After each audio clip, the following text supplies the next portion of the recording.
During these 2 years, I was led to think much about religion.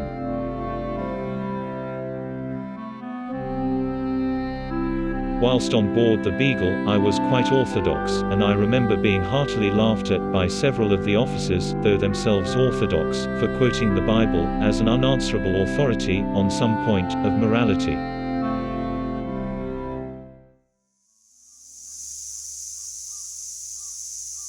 I wrote that whilst standing in the midst of the grandeur of a Brazilian forest, it is not possible to give an adequate idea of the higher feelings of wonder, admiration, and devotion, which fill and elevate the mind.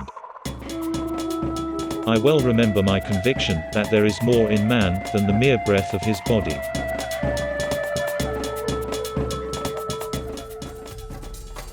Savages consider the thunder and lightning the direct will of God. Those savages, who thus argue, make the same mistake as does that philosopher, who says the innate knowledge of Creator has been implanted in us by a separate act of God.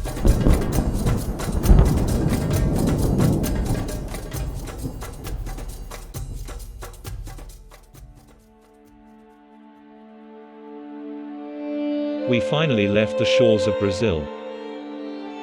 I thank God, I shall never again visit a slave country. I heard the most pitiable moans.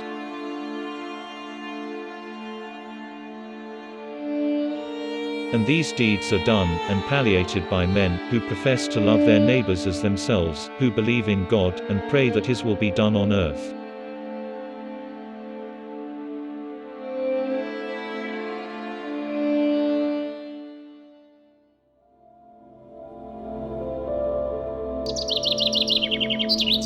I have stated that in the 13 species of ground finches, a nearly perfect gradation may be traced, from a beak extraordinarily thick, to one so fine.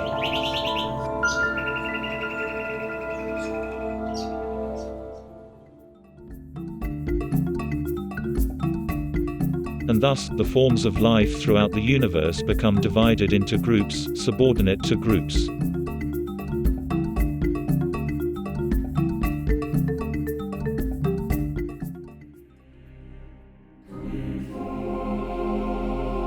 I cannot persuade myself that a beneficent and omnipotent God would have designedly created the Ichneumonidae wasp with the express intention of their feeding within the living bodies of caterpillars, or that a cat should play with mice.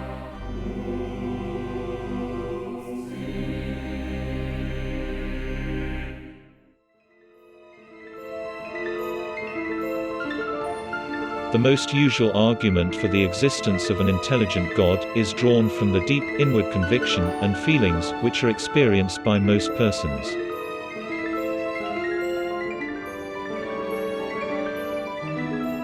But it cannot be doubted that Hindus, Mohammedans, and others might argue in the same manner and with equal force in favor of the existence of one God, or of many gods, or as with the Buddhists, of no God.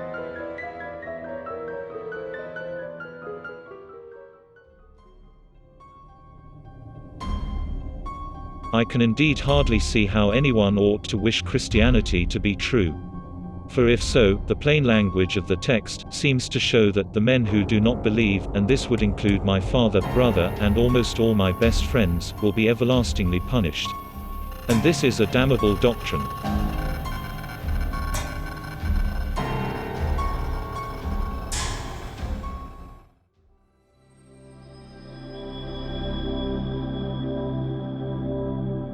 The mind still craves to know whence it came from, and how it arose. The safest conclusion seems to me to be that the whole subject is beyond the scope of man's intellect. But man can do his duty.